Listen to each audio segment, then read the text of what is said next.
learn from, you know, how people need to play aggressive. Yeah. Yeah. Especially when your opponent's mana screwed. I mean. You got to capitalize. Yeah. Yeah. So, but whatever. These guys are playing. It looks like. All right. What game is this? It says 0-2. Yeah. Game 2? Oh man, if it was game 3, that means drafts. But, all right. So it's game 2, and Joe's on the plate. All right. So they're playing similar types of decks. One's like mono green with Dungroves, and the other one's red green. Yeah, more. Yeah, it's close. They're both playing, you know, Primeval Titan. So. From what I've heard, the almost mono green version has the advantage. They have like elves and stuff. It has ramp effects instead of Viridian Emissary, and like Dungrove Elder's pretty good. Yeah, I mean Joe's mulliganing, which is bad news. Yeah.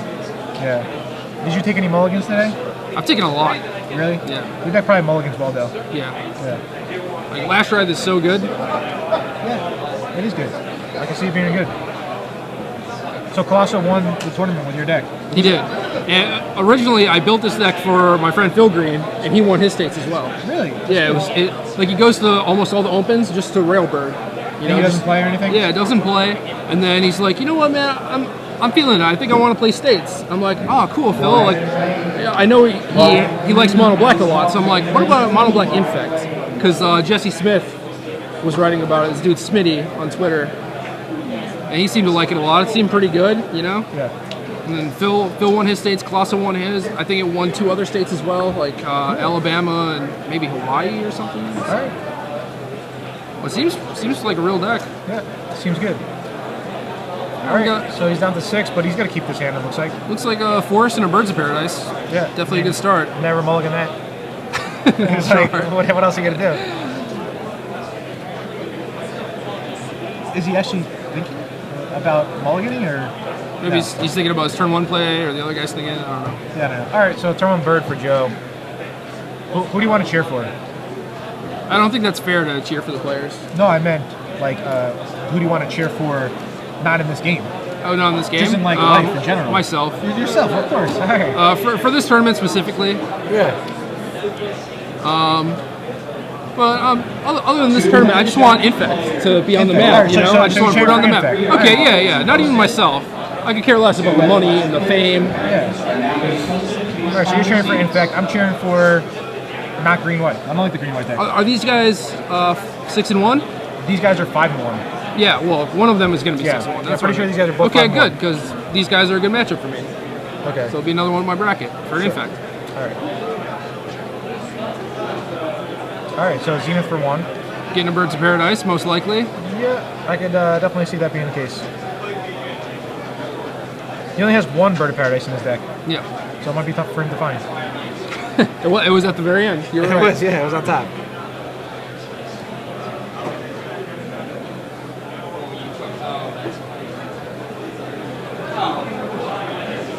All right, so a lot of shuffling going on. Now let me know if you see any plays that you would make differently, so we could discuss and get better from it. So. It's tough, you know, when you can't see their hand, and yeah. For these early turns, it's mostly just like ramping, and then like once you finally land a Primeval Titan, and then you have a bunch of decisions with like Nexuses and Wolf Runs and stuff. That's when it gets interesting. Yeah, early on it's just kind of building up your mana and stuff. Ben Isker and Jimmy Tessitore. Alright, so here comes Solemn. I really like Solemn Black a lot. It's a sweet card, a lot of value. Yeah, it's like 3 for 1, I was saying before, pretty much. So, alright, some more shuffling. How close do you think these types of decks are to Valakut? This is like the fixed Valakut. This is what it should have been, right? Yeah. Because this is pretty fair. Yeah. It's not like win on turn 4. Yeah. And there's still interaction going on, you know, like there is. Unless you can decisions. Yeah, you can like kill their Titan, and then there's like combat involved, and I like that a lot better than just like Valakut 3 to you know. Yeah. All right. So Joe draws for his turn. Llanowar Elf. Not the best draw there. Does he have a Titan? I'm not sure. Doesn't look like it. Yeah, he's just beating in for 1 and probably gonna drop a Llanowar Elf after. Yeah, I think he's got maybe a Beast Within other than that. Oh, does he? Okay. Lionel Ralph. I mean, he doesn't want to beast within anything right now. Pretty much want to save that for your opposing Titans and such. Yeah, it's tough though. Like, you beast within that thing, and they already get a Nexus and a Wolfron. Yeah, I feel like this matchup just comes down to who's going to hit their first Titan. Yep. I mean, that's how kind of Valak was too. Yeah, agreed. Yeah, so I don't know. Sometimes you watch games of Magic and it's just like so straightforward who's going to win. But sometimes people surprise you and they play in a certain way and opponent wins. All right, so there's a Garrick. Yeah. That's the expensive Garrick. The other one's going up in price too, though. Oh yeah? Yeah. The other one's really good. It is good. I think in this deck, the big one's better. Yeah, yeah. And like the token deck. That's a pretty good thing to Beast Within. Yeah. But it's still, the thing about Beast Within is card. I hate playing any card with card disadvantage. That's why Magic's different now, man. It's not all about 1-for-1s and stuff. Like, you could like mulligan to 4 and still like play a Titan and just win. You know? But that's why I'm not a big fan of Force of Will. Yeah. Well, I set out Force of Will a lot, like against Merfolk mirror matches. Like, I think Josh forgot to play a land last turn. Does he have a land in play? Yeah, I think he's got a Copperline Gorge. Oh, yeah, he does. Yeah, he's got a few lands. No, he didn't. Did he? Yeah, because he went burn into Solemn. In the Solemn, yeah. Maybe you're right.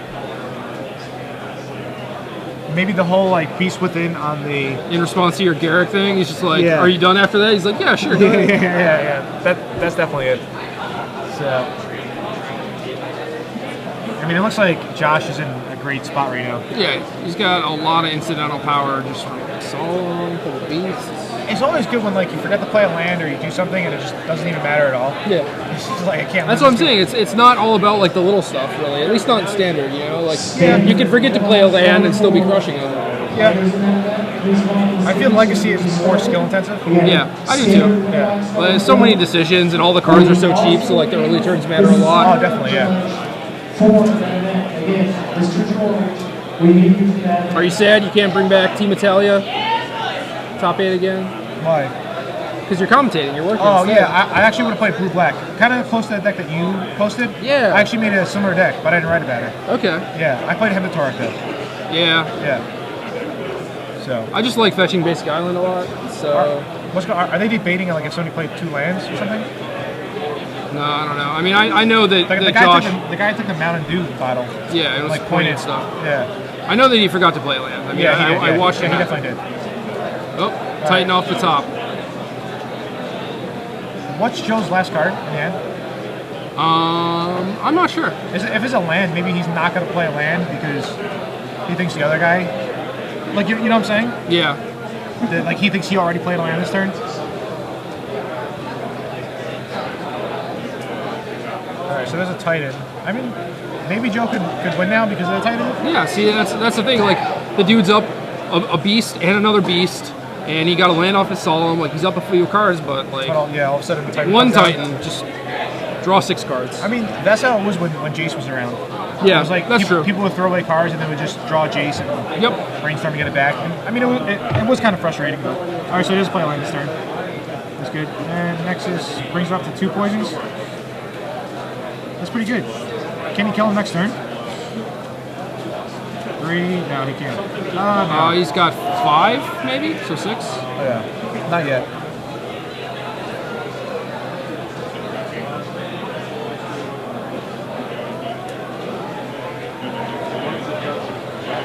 Alright, so he's swinging in for 8 points of damage. He throws a Titan in front of the 3/3. Yeah, I'm not sure if I would just immediately block that 3/3. I would probably think about Slag Storm a little bit. Yeah, exactly. I was going to say maybe block the Solemn. But then you give him a chance to draw a card too. Like, he's still at 18, Sure. maybe he can just take the 8 because like a Slag Storm is the only way he loses. Yeah, reasonable. I think he just drew another Llanowar Elf, which doesn't matter that much. Yeah. I think his plan is just to beat down and fly him with Nexus. Well, his opponent has a Ghost Quarter, so... Yeah, but he has multiple Nexuses.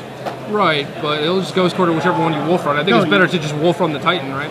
Yeah, you don't even Wolf Run any of the Nexuses. So you just attack with both Nexuses and a Titan, and then see what that guy does.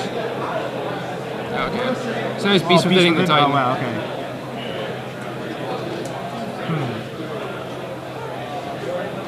that's the case, I think maybe he should have wolf run or ghost quartered the wolf run. And maybe Joe should have ghost quartered his opponent's ghost quarter. Yeah. On the last turn instead of attacking with Ickmoth to protect his wolf run. Yeah, I agree.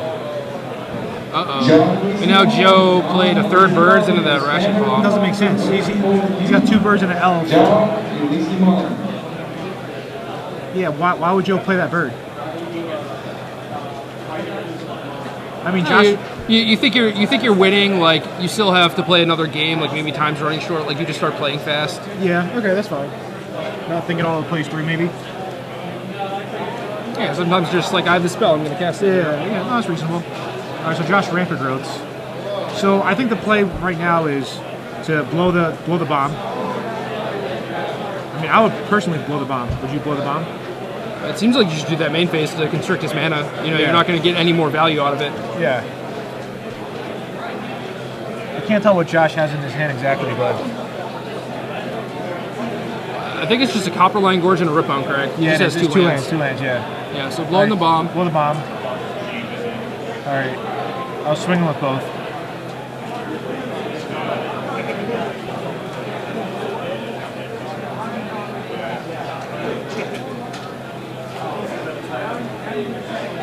Joe's debating on what he should do here. What would you do if you were Joe? I don't think you can do anything here now because you can't Ghost Quarter his Ghost Quarter. It'll just Ghost Quarter your Wolf Run. Exactly. You know, and he might just want to untap and Ghost Quarter his own land. To get What him about out blocking maybe. wise? Blocking like with the Beast? Yeah, would you have blocked anything? Would I'm you not, have traded with the beast? I'm not sure. I'm not sure what his plan is. Yeah, alright, 2 Nexuses fly in. Yeah, I mean, if he wasn't gonna block last turn, I don't know why you wouldn't attack this turn. Yeah, This creature doesn't attack or block for. exactly. Yeah. I mean, we knew he had no cards in his hand, so Yeah. See, now he blocks. Yeah. Ends up taking 3 extra damage. yeah. I mean, the 3 damage could come. I mean, especially if Josh draws a. If he draws a Wolf Run, yeah. Yeah, it could matter a lot. I think Joe might have an Ancient Grudge in his hand. I think that might have been what he drew. An Ancient Grudge? That's what. No. Not in his deck. I mean, it's in his. Yeah, it could be an Ancient Grudge. It's in the sideboard, but what's the purpose of Ancient Grudge? The Nexus Wars. Is it necessary? Not really. I think the Wolf Run's the important card. Yeah. I mean, especially if you're having Ghost Quarters already. I don't know. Also, like, something like a Acidic Slime might just be better. Yeah. Alright. So it's a Ghost Quarter on a Nexus. That's interesting. Now he gets to get his Mountain. Power up that Wolf Run. Yeah.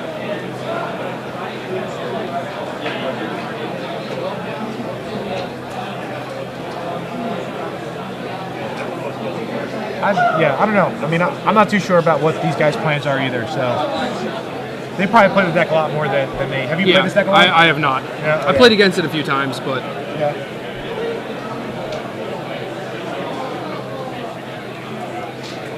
Alright. There's an Ancient Grudge.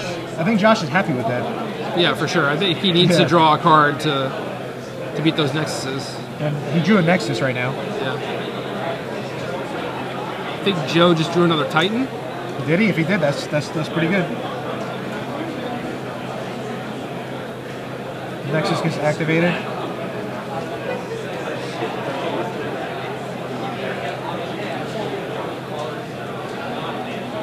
Wolf Run for 1. Is he at 8 poison? Okay. Alright, so. Must have been at 8 poison. So Yeah. he just decided to go for the kill rather than play that Titan. Sure. Alright, so they're going to game 3. Alright, so we have Joe versus Josh, both playing similar decks. And they're going to game 3. So, Jerry, you have any advice for people out there if they want to play in the next big Type 2 tournament? Would you recommend your mono black deck? The black deck's definitely fun. I think right now blue-black control might be pretty close to the best deck. Blue black control? Yeah, but That's what I was saying. Blue black. a lot of people don't like playing that type of deck. You know, the Wolf Run deck is still very good. Yeah.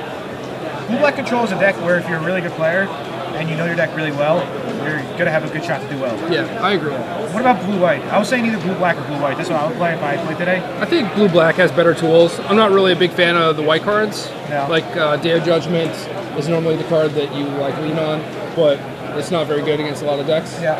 If people start playing the Dungro version of the ramp deck, then Day of Judgment's a little better. Sure. I mean, it's always good when your opponent's playing lands and elves and birds for lands. Yeah. And you just get the day of them. Because lots of times after a day, they'll go from like 6 lands to 3 lands. A lot of times when you cast Day of Judgment, you're scared of their follow-up, but when you take away all their mana sources too, you can't do anything. Yeah, the only Type 2 tournament I played with the new set was the Grudge match in Philly. Yeah.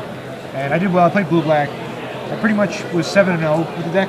Okay. I conceded to Jason Imperiale, and then I played some on a red guy, beat him, and I was already qualified for the tournament. So after I beat him, I was like, was it fun playing against me? And this guy just seemed pretty nice, and he was like, yeah, it was fun. I was like, do you think I outplayed you? And he was like, yeah, I would say you probably outplayed me. You're like, all right, I'll concede. Yeah, I was like, all right, I concede. And he didn't ask me to concede. Yeah. He didn't give me anything. It was just, I just wanted to concede to him, and I did. Yeah. But then in the main event... Do you feel bad because you probably knocked someone else out, though? No, I don't feel bad. So, it's just like, because the whole thing is it's clear cut, right? Like that. I interacted with this person, I did something nice for him, you know?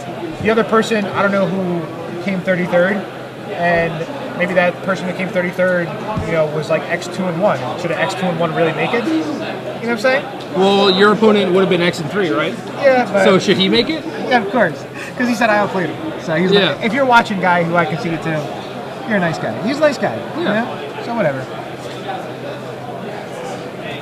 Yeah, that's the thing. That's the age-old debate. Should you scoop someone into the top 8 because then someone else misses? There's some people I'll play against that if I could just draw the top 8 with, I would just play them. Yeah. But I'm saying even if I lose, I wouldn't make top 8. I would risk, if it was at a Pro Tour, at Worlds, I would risk not making top 8. Yeah. Just because the top 8's not big enough for both of us. It's not you. I would obviously draw with you. Yeah, of course. But there's other players that I'll just straight up try to beat. What about Joey? Joe?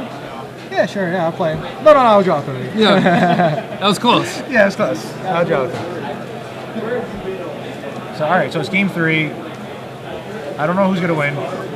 That's why I like watching Magic. Someone whose name starts with J. Yeah, or they could draw. They could draw. Yeah, it's only 5 minutes left. Oh, wow. Yeah. They don't have much time at all. They probably got a couple-minute extension because they moved over. Yeah. But I'm saying they probably have 8 minutes.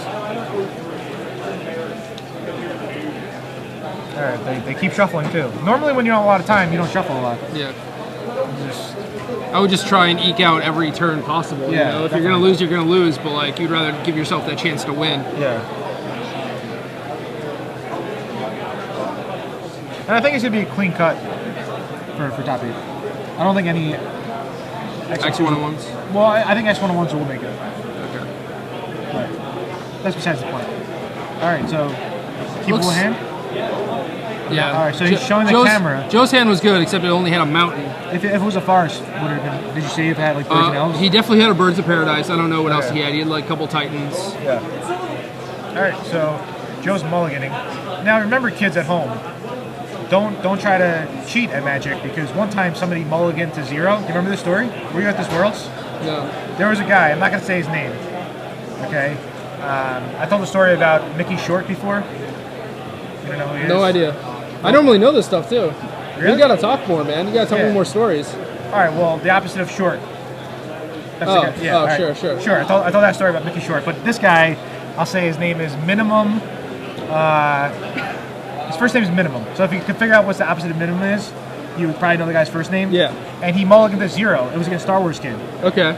And just because and then they gave him they disqualified him because there was 3 minutes left. You know what I'm saying? I'll tell the story. Oh yeah. I do remember. Yeah. This is in Paris. Yeah, this was in Paris. Yeah, I was there. Yeah, comedy. You know. All right, so I think Joe's gonna keep now. Yeah, gives a thumbs up. Oh yeah. So he's got a pretty good start. He has 2 Birds of Paradise. Baltimore players, active player. And a sword. He has 2 birds and a sword. You have 5 turns to finish your match. Well, that ratchet bomb's Judges, pretty good. please find people to assist players that you're playing. Call for there's a rampant growth. That is time in round 7.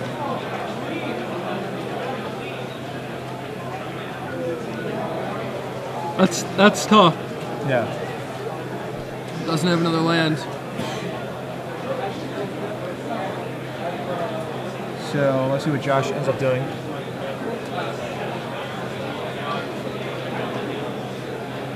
How good do you think Inkmoth Nexus is? I think it's very good. What do you think? I think it's pretty good. Yeah. It's essentially like a flying mystery factory. Yeah. The factory was really good back in the day. It's crazy that last format it was being played, but now it seems like all the decks have Nexuses. Isn't it because there's no tectonic edge? There's no edge, no Squadron Hawk. Yeah, that's probably the reason. Yeah. So. All right, so Ratchet Bomb blows up a bird, but it gets replaced. Unfortunately, Joe doesn't have another land. He gets replaced, but he's still behind. You know. Yeah, he is. Yeah. Joe's on the play, and he only has access to 4 lands compared to 3 lands compared to Josh's 4. Beast Within. All right, so he's going for the Mana Screw plan. Mana Screw and Infect. Oh wow, an 8-mana extension. All Okay, right. so they got plenty of time probably. So Probably should have cast Beast Within on his upkeep as well. Yeah. So then he couldn't attack with the token. Yeah, there's no like 3-mana instant that he would be worried about there. Yeah. Yeah. So. All right, he's gonna play A Dungrove Elder. a Silly yeah, Slime. Turbo Awesome. Turbo Beatdown plan. Yeah. Well, Turbo like Mana Screw for Or yeah. Yeah, for Josh. Turbo Mana Screw Beatdown. Yeah, definitely. Yep, Sid Slime eats the Hexproof guy. Josh has a Garrick in his hand, but he's missing the green. Let's see Yeah, if he gets he it. could Ghost Quarter himself. Yeah, he could, yeah. Does he have a Titan though? Looks like Yeah. it. Oh, Worm Coil, wow. That's Yeah. pretty good too. They're definitely really good. Joe drew an Ancient Grudge, but doesn't have the red or anything else castable. This game kind of looks over. Looks like the Mana Screw plan works. Yeah, it definitely did. Now he's going to play... I think he was Wolf running it for 3. Magic players, $10 draft number 11 is now beginning. If you are in $10 draft number 11, Seems reasonable. to the main event stage. Again, that's $10 draft number 11 to the main All right, Gerard, I'm getting out of here. All right, Jerry, good having you. I'll switch with Joey. Thanks, Jerry. All right, so that was Jerry. He stopped by. He's 6-1. Hopefully he makes top 8, and we can watch him a bit more. Yeah, I just talked to another Mono Black Infect player who's 6-1. Really, that's good. Yeah, so that's he's a local guy actually. He in pretty good position. Should do pretty well. This deck sounds like it's the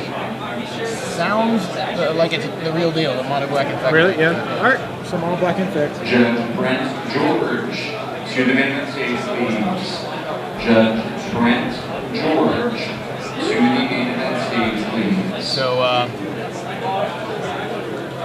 Yeah, it seems like Josh is in complete control of this game. it's almost a foregone conclusion at this point. Joe just stuck on 3 lands, but Josh has all the lands and a Garrick and a Worm Coil engine. Yeah. And yeah, I mean, Joe Mulligan was mana shy this game, so Yeah, it's kind of Not much a shame he couldn't really get into the game. yeah. So it looks like Josh is going to advance and still be in contention for top 8. I believe they're both X and 1. Is that correct? What's that? Yeah. Okay. So both players are X and 1. So it looks like Joe is going to be knocked out of top 8 contention, which is unfortunate for Joe.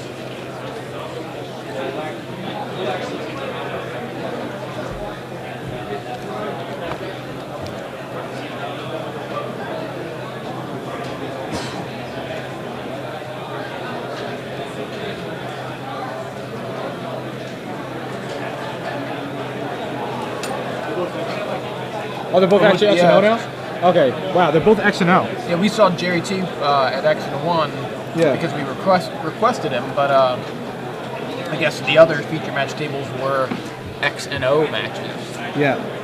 So this will put Joe at X and 1 if he doesn't somehow claw his way back into this game. Yeah, I mean, Joe has no shot this game. I can't imagine what would have to happen for Joe to win this game. Like, Josh would have to. I'm not even gonna try to think about it, but yeah, gain 6, knock you to 5.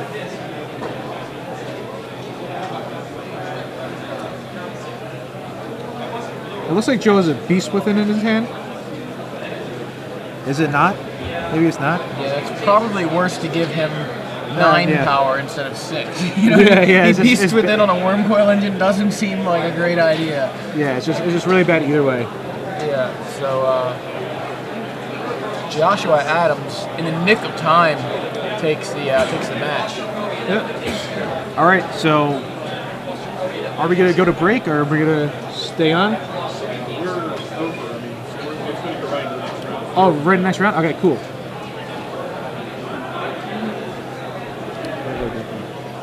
Okay.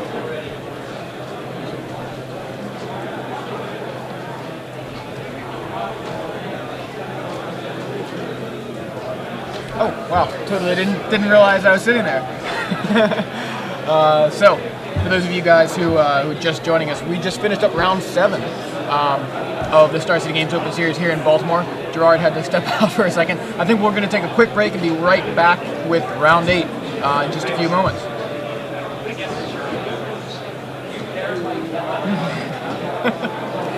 There we go. Sorry.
And we're back. Hey Gerard, look, we're back. We're back. We are back. I got distracted. AJ was over there, and I was like checking him out. I was like, "Yo, AJ, what's up, man? He's distracted. What's going on, man?" Yeah. But yeah, so we're back.